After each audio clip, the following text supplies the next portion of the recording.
Bibliophiles of the internet, my name is Adri, and today I'm here to bring you my July wrap-up. First off, let's just say it, I did pay another human being to put a needle through my face, which is my way of saying I got my eyebrow pierced. I've always wanted one, I thought it would look good, and turns out I was right. Is it a burden to always be right about everything? Yes. Yes, it is. And for legal purposes, and for my mother, that was a joke. I'm hoping it doesn't get too gnarly throughout the healing process as someone who does put their face on the internet, so fingers crossed. That's pretty much all I had to say about that. I'm here to talk about books. Let's get into it. The first book I finished in July was The Queer Principles of Kit Webb by Cat Sebastian, read by Joel Leslie. It's a queer historical romance about this retired highwayman named Kit who gave up his life of crime to run a small coffee shop where he's trying to live out the rest of his days in peace. However, this coffee shop is invaded by a haughty noble named Percy who's trying to bring down his corrupt father, but to do so he needs to steal a very well-guarded, very important book. Percy is trying to hire Kit to steal this book for him, but Kit refuses. However, he does begin to soften the more time Percy spends around him, and instead he offers to teach Percy everything he needs to know in order to pull off this heist. Content warnings for references to bigamy, mentions of past alcoholism, some descriptions of chronic pain, explicit sexual content, a brief allusion to child death, and descriptions of blood, injury, and violence. I love this book so much. It brought me so much joy. I looked forward to spending time with it every single day, and it was one of those listening experiences where I could not control the absolutely wild range of emotions playing out across my face. This book is funny, it's smart, it's sexy, it's tropey. I mean, it's full of tropes that I love. The straight-laced flamboyant pairing, the grumpy sunshine pairing, it has swordplay and combat as seduction, forced proximity, convenient arrangement turned romance, and slow burn romance between two complete idiots. I really love that both characters continuously subvert the other person's expectations. Kit is like this hardened former thief who Percy expects to be tough and violent and brutish, but he's actually really soft. He takes care of the people around him, he's humble, he's quiet, and he has a very strong moral compass. Percy, on the other hand, presents himself as this lavish, dramatic, excessively rich nobleman, and Kit kind of writes him off as vapid and foolish, but he's actually willing to sacrifice everything, including his title, his fortune, his lifestyle, if it means protecting his family. I like the dynamic of this unlikely pairing gradually growing closer and closer as they spend more time together in this coffee shop, and not only falling for each other, but joining forces to bring down the rich. That is so unbelievably my shit. Another thing worth noting about the story is that Kit has a disability. He sustained an injury to his leg and now he experiences chronic pain and uses mobility aids from time to time, and that's just part of who he is. I appreciate that the story doesn't encourage this rhetoric that his leg is holding him back, or that his leg is what stopped him from continuing as a thief. There's actually an emotional, personal reason as to why he stepped away from that business, not because he quote-unquote couldn't do it. As a character, as a person, he is capable, he has agency, he decides how he moves through the world, and he is able to dictate his own limits and boundaries. I think the story does such a great job of balancing that god-tier banter and swoony romance with giving the characters opportunities to be vulnerable with each other and also learn about themselves. I really cannot emphasize enough how much fun I had reading this book. It was my first Cat Sebastian, but it will certainly not be my last, and if you have any recommendations for where I should start next with her backlist, please do let me know, but I gave this one 4.5 stars. At the beginning of July, I was graciously invited to an author event, and in preparation for that, I wanted to read my review copy of this author's upcoming book, and that book just happened to be The President and the Frog by Carolina de Robertes. I'm actually not going to talk about this book in this video because I recently made an individual review where I shared 5 reflections about the story. That link will be down below in case you would like to watch. Obviously, Carolina de Robertes is one of my favorite authors. She wrote Cantoras and The Gods of Tango, which are incredible pieces of fiction, and all I'm gonna say is that I think she once again pulled off something truly powerful with this new book.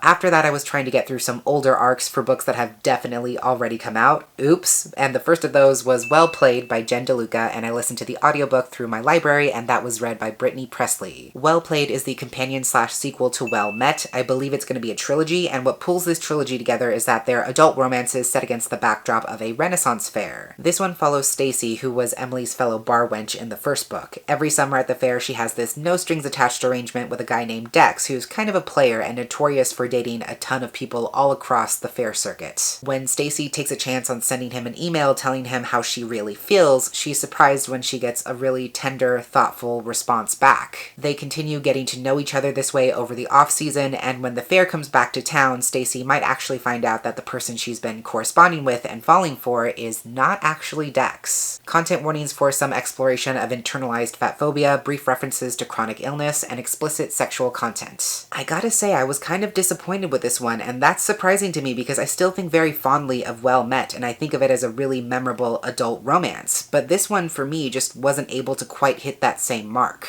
I want to preface my first point by saying that I don't think predictability is a bad thing or an indication of bad writing in any sense, because you have to believe a story when something is revealed, and if you're able to guess what's going to happen, then the writing is doing what it's supposed to do. With that said, it is incredibly obvious who is really behind these emails and text messages, which made it harder for me to enjoy the story only because I thought that part of the story was much too drawn out. I think that's why I enjoyed the first book a little bit more, because it's about Emily finding this Renaissance fair, finding this vibrant, playful space, this community that allows her to find a new purpose. But in this book, a majority of it takes place during the off-season to allow this mysterious messenger storyline to play out. And once you know who it is, which again is not super hard to figure out, it's hard for the story to maintain that tension, and I think you just get impatient for them to finally meet face to face. And honestly, I think part of it is that Stacy is, in her own words, a basic white bitch. And I'm just at a point in my life, especially after having read so much more romance by marginalized authors, where I don't really have the capacity to care about basic white bitches. I try so very hard to incorporate nuance into my reviews, and I know that's not a very nuanced statement, but it is the best I can do at this time. I also think we're supposed to sympathize with Stacy because she put her life on hold and stayed home to help her mom work through this illness, but the problem with that for me is that her listlessness and that feeling she has of being lost in life is then sanctified or legitimized only because she made that choice. I think a lot of people, especially millennials, feel lost at some point because we've been conditioned by society to achieve certain milestones that for many people do not or cannot exist. It's a framework that doesn't fit our lived experiences. But instead of exploring that confusion, which is really the only complex thing about Stacy through that lens, it's kind of just pushed aside as a natural symptom of her selfless choice. So I didn't really vibe with that. I thought that storyline could have been pushed further, and I think that added to my discontent with the story because I really wanted to see a shift in Stacy's perspective. I wanted to see some personal progression with her as an individual outside of the romance, and we don't really get that. Not gonna lie, this installment kind of feels like connective tissue between books 1 and 3, which are about the two sisters, and I think those are the stronger characters, but you know, it also wasn't the worst way to spend a couple of days either, and in the end, I gave it 2.5 stars. I also belatedly read my arc of Ways to Grow Love by Renee Watson. It's the second book in her lower middle grade series that's kind of following in the tradition of Ramona and Beezus or Junie B. Jones, but for the up-and-coming generations, and it especially centers and celebrates young black characters. This series follows Ryan, a young black girl who's trying to enjoy her summer even though everything feels different now that her mom is pregnant. So Ryan is not only anxiously waiting for her younger sibling to be born healthily and safely, but she's also trying to enjoy her first ever sleepaway camp with her friends, and the whole series is about her facing new challenges and experiencing new things. What I like most about this series is that it has such a great focus on uplifting young readers, especially young black readers, and showing them that they have power, they have agency, that they are able to decide for themselves, and that they have the ability to make a difference. There's also really great illustrations done by Nina Mata that beautifully highlight the most heartfelt and special parts of the story. They always manage to capture this feeling of community or togetherness. I also appreciate that the challenges Ryan is navigating really capture that feeling you have as a kid where it feels like everything is huge, everything is important, every change is insurmountable until you experience it. And it kind of goes back to what I was saying about uplifting young readers, because I love how the story shows Ryan learning to speak up for herself, speak her mind, establish boundaries, and learn how to afford other people and herself some grace. I just think this series has so much to offer young readers and readers of all ages. It's fun, it's hopeful, it's thoughtful, and it's so incredibly sweet. I gave it 4.5 stars. Then I listened to my Patreon pick for July, and that was The Four Profound Weaves by R.B. Lemberg, read by Paul Bomer. R.B. Lemberg is a queer bigender immigrant from Eastern Europe and Israel, and this is their first long-form piece in what they call the Birdverse. It's basically a high fantasy novella about trans elders and magic. The story follows a nameless trans man who's struggling to find his place within his culture's very binary roles, where women do the trading and traveling while men isolate themselves in the inner quarter as scholars. He doesn't really fit either of those roles, especially after transitioning very late in life, and he kind of falls in with this other changer named Euisia, who's trying to track down her exiled aunt so she can finally learn how to weave using the power and magic of death itself.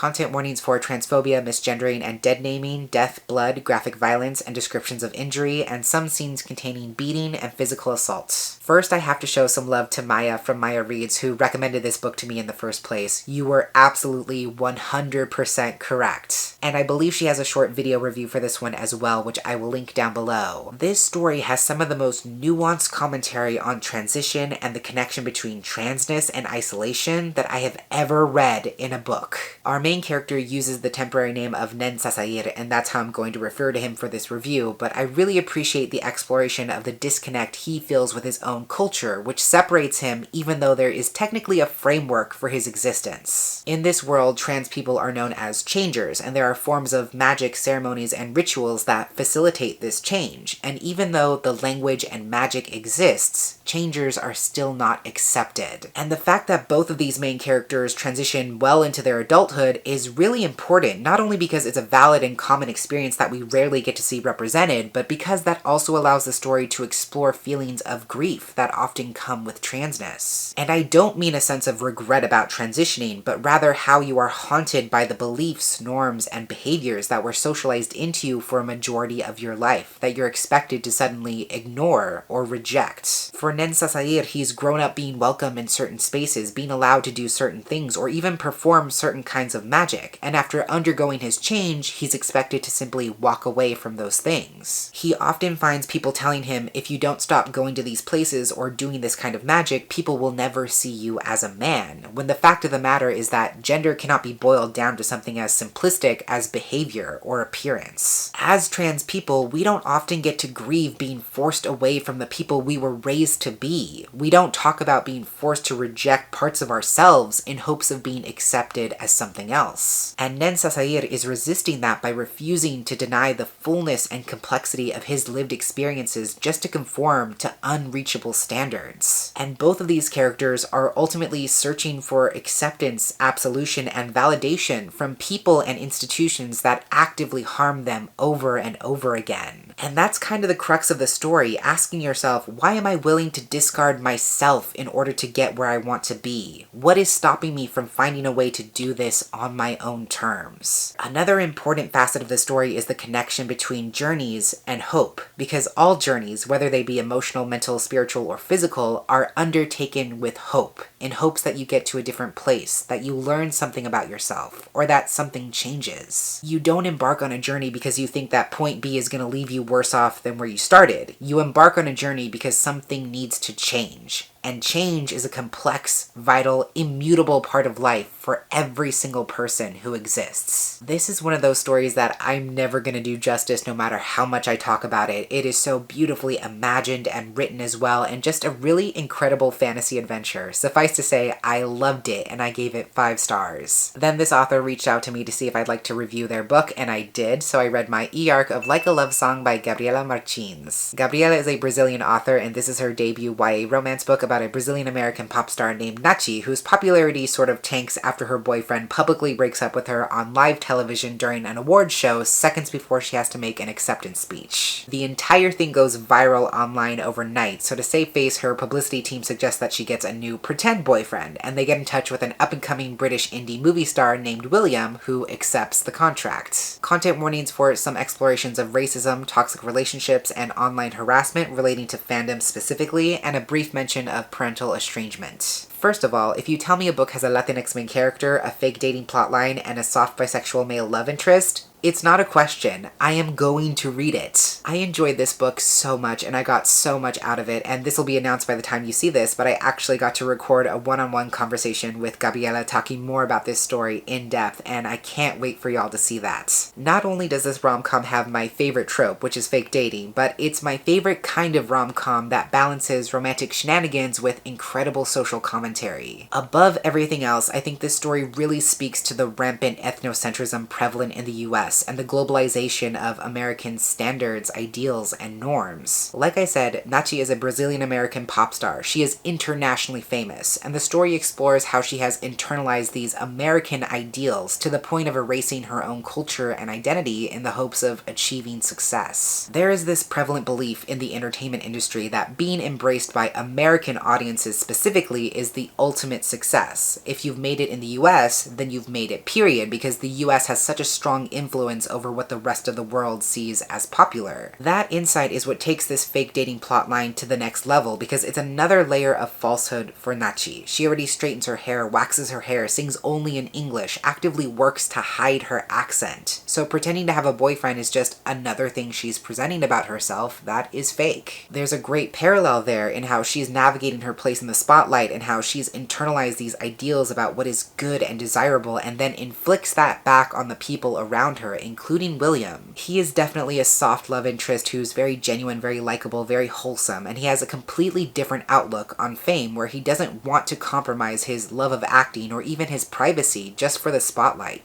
Nachi has internalized this idea that there are certain things you have to give up, whether it's your privacy, your dignity, your mental energy, your culture, your presentation, if you want to be famous. And the more time she spends with William, the more she's learning to challenge those beliefs. It's her relationship with him, which is a very welcoming, accepting, safe space that allows her to realize that she wants to reconnect with her culture, her family, her values, and that those things will only strengthen her as a person, not jeopardize her career. I also think it's interesting because there's an actual legal contract between these two characters defining and outlining this fake relationship, which is much higher stakes than you would usually see in fake dating romances. And I think that was navigated with a lot of thoughtfulness, and there's still so much room for these characters to express consent and boundaries, which is really important. I did find myself wanting a little bit more from the conclusion, especially on William's side of things, but I still love this, and I find myself loving it even more just talking about it, so I gave it 4.5 stars. And again, if you want to hear even more about what went into making this story, you should definitely check out my discussion with Gabriela when it's available to watch. And the last book I completed in July was my review copy of Velvet Was the Night by Silvia Moreno Garcia, which comes out on August 17th from Del Rey. This is her upcoming historical noir thriller set in Mexico City during the 1970s. It's about Maite, who's a legal secretary going through a bit of a quarter-life crisis where she feels like she hasn't really done anything in life and she feels like she's not making any progress. When her beautiful and mysterious neighbor Leonora asks Maite to watch her apartment and feed her cat while she's traveling, Maite doesn't think anything of it, but then Leonora disappears and never comes back. Turns out her neighbor may have been in possession of some politically incriminating photos, which brings in our second main character, Elvis, who belongs to a gang known as the Hawks, and his orders are to tail Maite, do some digging of his own, and find out the truth behind Leonora's disappearance. Content warnings for gang violence, descriptions of graphic injury and blood, death, physical assault, some sexual content, occasional use of homophobic slurs, brief allusions to sexual harassment, and a brief mention of a past predatory relationship. I've definitely said this before, but Silvia Moreno Garcia remains one of my favorite authors because she doesn't put herself into one box. All of her books, in terms of genre, don't seem to make any kind of logical sense because she never writes the same kind of story twice. You would be hard-pressed to find another author with that kind of range, and it just never fails to impress. And to be fair, she has written other noir mystery type stories, but they're never the same kind. Certain Dark Things had vampires, and Untamed Shore was more of a whodunit murder mystery, and this noir story is neither of those things. I also think it's important to understand that noir is defined as being a specific subgenre of crime fiction with morally ambiguous characters or viewpoints. Sometimes it's characterized by a sense of cynicism, and that is definitely a big part of this book. You're not gonna like the characters, you may not agree with the characters. One of them is part of a notorious gang, and the other is a cynical broke woman who engages in petty theft just to feel something. There's a contradiction to both of them that engages you throughout the story. Elvis is supposed to be this vicious, hardened gang member, but he hates violence, and the only thing he truly loves is music. And Maite has this deep dissatisfaction with her life, but she's not doing a single thing to change it. She doesn't have any delusions of grandeur. She wants to make money and survive, and that's really her only motivation to solve this case, because Leonora owes her money for watching her apartment, and if she doesn't come back, Maite doesn't get paid. I like that. I like that neither of these characters care about finding this missing person because they especially care about justice, but because they have a vested transactional interest in tracking her down. And there's also an interesting parallel between them in the sense that neither of them are really free to make their own choices. They always answer to someone else with more power. They're both trapped in these very fixed systems, and they both desire a different way of living for themselves. I also thought it was interesting that the official synopsis makes it seem like Elvis and Maite are going to meet each other and have some kind of relationship, and they really don't. But that's almost more compelling because their storylines are running parallel to each other, and they're constantly circling each other and getting closer and closer without actually knowing it. What happens in their respective chapters impacts the other person whether they realize it or not. Something that happens in Maite's chapter might fill in a gap from Elvis's chapter and vice versa. I think that's a great dynamic that really adds an extra layer of tension on top of what's already an intense mystery. It's a very plot-forward book in that sense, and the unanswered questions piling up is what keeps you invested. I also want to be very clear and say that there's historical nuance at play in this story that I, as a Mexican American and not a Mexican citizen specifically, cannot properly contextualize for you. The setup of the story is inspired by real-life historical events and real political corruption that continues to impact Mexico to this day, and I think that's really important to understand. And again, that kind of sets the stage for this story as a piece of noir fiction in the sense that it's not clear who are the good guys and who are the bad guys. There's no clear-cut answer as to how these characters can attain justice, if they even want justice, and what justice even means in this corrupt system. So yeah, there's a lot of really interesting elements at play in the story, some I didn't even get to touch on here, and I was definitely drawn into it. I will say this is not my favorite from this author, but again, that's not really a huge knock against it when we're talking about an author with this kind of narrative range. But regardless, I gave this a solid 4 stars. So those are all the books I read in July. I did start 2 more that I haven't completed as of filming this, but I might put them together in a sort of themed doubleheader review about dark academia books, so maybe look out for that. As always, if you've read any of these yourself, or if you plan to, feel free to drop a comment down below and let me know what you think. But that's everything I had for this wrap up today. Thank you so much for watching, and until next time, educate yourself, be kind to yourself, take care of yourself, and I will catch you on the flip side of the page.